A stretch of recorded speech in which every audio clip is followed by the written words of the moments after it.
Hello दोस्तों, कैसे हैं आप सब। चलिए शुरू करते हैं। आज हम पढ़ने वाले हैं building block model. Building block model बहुत ज़्यादा इंपॉर्टेंट है एग्जाम के लिए। 10 नंबर तक की वेटेज रखता है ये अपने आप में। चैप्टर नंबर 9 का क्वेश्चन है ये। पेज नंबर अगर स्टडी मेट में देखोगे 9.33 पे मिल जाएगा। ठीक है, बाकी आपको देखने की कुछ ज़रूरत नहीं है। यही जो नोट्स हैं जो मैंने बना रखे हैं, ये बहुत मेहनत से नोट्स बनाए गए हैं। ठीक है ना, मैंने भी खुद भी कहीं यूट्यूब पे वीडियो देख के, स्टडी मेट पढ़ के, पुरानी बुक्स पढ़ के, सब कुछ करके ये बहुत अच्छे से नोट्स बनाए हैं। तो आप इसको लिख लेना, सीधा सीधा बात है ना। तो पहला, तो भाई ये देन किसकी है, किसने बनाया है इसको। सर्विस इंडस्ट्री के लिए मेनली अप्लाई होता है। ये सब बकवास चीज़ें हैं, कोई खास काम की है नहीं। ठीक है, मेनली क्या है बिल्डिंग ब्लॉक मॉडल में, मेनली जो चीज़ आपको ध्यान रखनी चाहिए, मैं इसको थोड़ा छोटा कर देता हूँ। ठीक है ना, बिल्डिंग ब्लॉक मॉडल के अंदर पहली चीज़ तो ये याद रखनी है आपको। ठीक है ना, ये एस फोर स्टैंडर्ड। ठीक है ना, उसके बाद आता है डायमेंशन, उसके बाद आता है रिवॉर्ड। एक तो ये याद रखना है, याद कर लो इनको। और इनको याद कैसे करोगे, इसको याद करना ए ओ ई से। ए ओ ई, ए फॉर अचीवेबल। स्टैंडर्ड्स क्या होने चाहिए, ऐसे सेट करो कि अचीव कर सकें उसको। और अचीव कैसे करेंगे भाई, ट्रेनिंग करके, प्रॉपर ट्रेनिंग दो एम्प्लॉइज को, है ना। O for ownership, right, O for ownership. E for equity, equality होनी चाहिए, मतलब इक्विटी मतलब इक्वलिटी होनी चाहिए। तो ए ओ ई लिख लेना इसमें, तो जिससे कि आपको ये याद हो जाएगा। ठीक है ना, वो आपसे पूछ सकते हैं कि बिल्डिंग ब्लॉक मॉडल में स्टैंडर्ड्स के अंदर कौन सी चीज़ इंक्लूड नहीं होती है। तो ये दे रखा हो, ये दे रखा हो, ये दे रखा हो, एक ऑप्शन दे देंगे। तो इस तरीके से हम इसी को पूछ सकते हैं। डायमेंशंस की अगर हम बात करें, बिल्डिंग ब्लॉक मॉडल के डायमेंशंस अगर पूछते हैं, तो उसमें दो चीज़ें होती हैं। एक तो होता है डिटर्मिनेंट्स, और डिटर्मिनेंट्स से निकलता है रिजल्ट। ठीक है ना, डिटर्मिनेंट्स से क्या निकलेगा, ठीक है ना, बेटर रहेगा रिजल्ट अपना। ठीक है, तो इसके लिए याद कर लेना QFIR। ठीक है ना, Q का मतलब होता है क्वालिटी, F का मतलब होता है फ्लेक्सिबिलिटी, I का मतलब होता है इनोवेशन, और R का मतलब होता है रिसोर्स यूटिलाइजेशन। ठीक है ना, रिजल्ट्स, रिजल्ट्स की अगर हम बात करें, FC याद कर लेना, वो होता है ना fix cost variable cost. F मतलब फाइनेंशियल परफॉर्मेंस, C मतलब कॉम्पिटिटिव। ठीक है ना, एफ मतलब फाइनेंशियल, सी फॉर कॉम्पिटिटिव, दोनों के अंदर परफॉर्मेंस है ही कॉमन। फिर आप रिवार्ड याद कैसे करोगे, एमसीसी से याद कर लेना, एमसीसी। ठीक है ना, एमसीसी। तो M for motivation, C for clear communication होना चाहिए ना, क्लियर कम्युनिकेशन, जो भी चीज़ें मैटर है ना। सी फॉर कंट्रोलेबिलिटी। तो ये याद कर लेना आप। ठीक है, तो आप लोग इससे समझ गए होंगे कि सबके अंदर हुक जरूर बना रखा है, लेकिन इससे बेटर कोई तरीका नहीं है इसको याद करने के लिए। तो मैंने तो ये पूरा का पूरा याद किया था। पहले मैंने स्टैंडर्ड्स, डायमेंशंस और रिवॉर्ड याद कर लिया। याद करने के बाद अच्छा, डेली याद करना है आपको, बार बार रिवीजन करना है।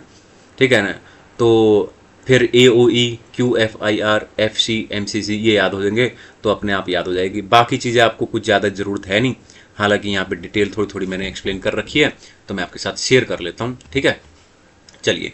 तो सबसे पहले यहाँ पे आता है स्टैंडर्ड्स की, हमने बात की थी।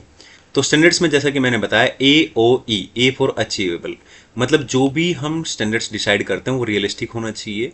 ठीक है ना, हम उसको अचीव कर सके। ऑनरशिप, ऑनरशिप क्या होता है कि भाई एक्सेप्टेबल टू एवरीवन। ऑनरशिप मतलब एक्सेप्टेबल टू एवरीवन। ठीक है ना, जो भी हम काम कर रहे हैं, ठीक है ना, उस रिजल्ट के लिए हमें रिस्पॉन्सिबल ठहराया जाएगा, है ना। तो पहले उस काम के रिगार्डिंग, ठीक है ना, क्या हो, हम उसको एक्सेप्ट करें। ठीक है ना, यानी कि हमारी उसके प्रति ओनरशिप एक्सेप्टेबल हो। इक्विटी का मतलब मैं पहले ही बता चुका हूँ, इक्वली चैलेंजिंग होने चाहिए सबके लिए, इक्वलिटी होनी चाहिए। ठीक है ना, उसके बाद आता है डायमेंशंस। डायमेंशंस में जैसे कि मैंने पहले बताया था, डिटर्मिनेंट्स आपको पता होना चाहिए। QFIR, Q for quality. Quality का मतलब क्या होता है, ability to deliver goods and services with consistency. मतलब क्वालिटी मतलब, ठीक है ना, कि भाई आपके अंदर एबिलिटी होनी चाहिए डिलीवर करने की, जो भी आप गुड्स या सर्विसेज दे रहे हो कंसिस्टेंस बेसिस पे। ठीक है ना, हाँ, तो प्रॉपर तरीके से। कंसिस्टेंसी नहीं होगी तो दिक्कत होगी ना। Flexibility to change in the factor influencing the business. हम एक चैप्टर पढ़ते थे बिजनेस एनवायरमेंट, मतलब the factors which are outside the organisation and are not under the control of organisation. ठीक है ना, which influence the business, right. तो ये कह रहा है कि फ्लेक्सिबिलिटी का मतलब होता है कि फैक्टर्स को चेंज करना जो बिजनेस को इफेक्ट करते हैं, इन्फ्लुएंस करते हैं। तो फ्लेक्सिबिलिटी होनी चाहिए कहीं ना कहीं, है ना। इनोवेशन मतलब आप कुछ नया दें आज के कस्टमर, ठीक है ना, नया, आज आज कोई भी प्रोडक्ट बनाते हैं, ठीक है ना, बिजनेस, तो वो कुछ नया, कुछ इनोवेशन देते हैं, तभी हम उस प्रोडक्ट की तरफ अट्रैक्ट होते हैं, है ना। कुछ आप नए तरीके से काम करें, कोई नए तरीके खोजें। Resource utilisation, assets should be use in most efficient वे।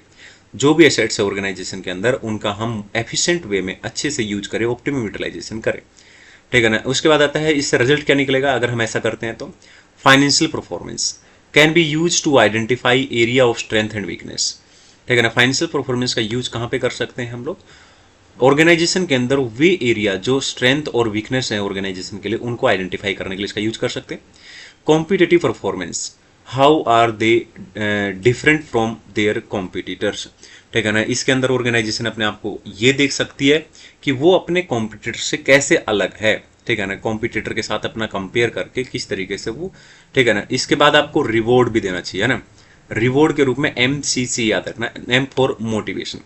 कोई भी एम्प्लॉय काम कर रहा है, ठीक है ना, तो उसके लिए मोटिवेशन क्या होता है, बोनस दे दो, ठीक है ना, समझ रहे हो, तो बोनस दे देते हैं, ठीक है।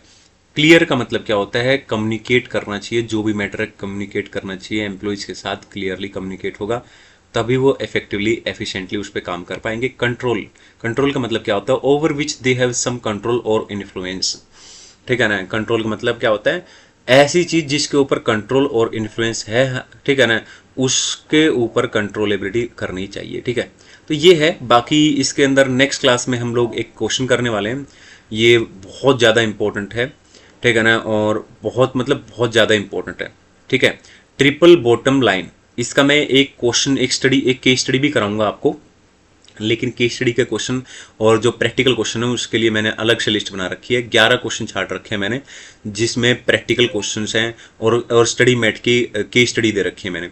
उनमें से 3-4 क्वेश्चन, कम से कम 3 क्वेश्चन, यानी 30 नंबर का आपके पेपर में आ जाएगा, 30-40 नंबर का यहाँ से आ जाएगा, आप जाके पेपर दे सकते हो, कोई दिक्कत नहीं है, ठीक है ना। मैं पूरा एक्सपेक्टेशन लगा के बैठा हूँ कि भाई यही चीज़, क्योंकि मैंने पूरी बुक्स पढ़ के, स्टडी मेट पढ़ के तब मैंने ये चीज़ें निकाली थी, ठीक है। तो बाकी ऐसा नहीं है, आपको बाकी चीज़ों का भी नॉलेज होना चाहिए, ठीक है, और नॉलेज होना बहुत ज़रूरी है, राइट, ताकि भाई कहीं ना कहीं रिस्क हम कम करते हैं, है ना। तो काफ़ी क्वेश्चन तो एग्जाम में ऐसे आएंगे जो कि आपको देख के लगेगा कि नरेश में तो सिर्फ कॉमन सेंस की ज़रूरत थी। ऐसे क्वेश्चन भी आपको 4 से 5 लगभग, मतलब ये लगा लो कि 15-20 नंबर तक, 20 नंबर तक का पेपर आपको ऐसा लगेगा कि इसके लिए तो मैं नहीं भी पढ़ा होता तो भी चल जाता, है ना। तो triple bottom line next class का टारगेट है। आज के लिए इतना ही, वीडियो को लाइक करें, चैनल को सब्सक्राइब करें, थैंक यू।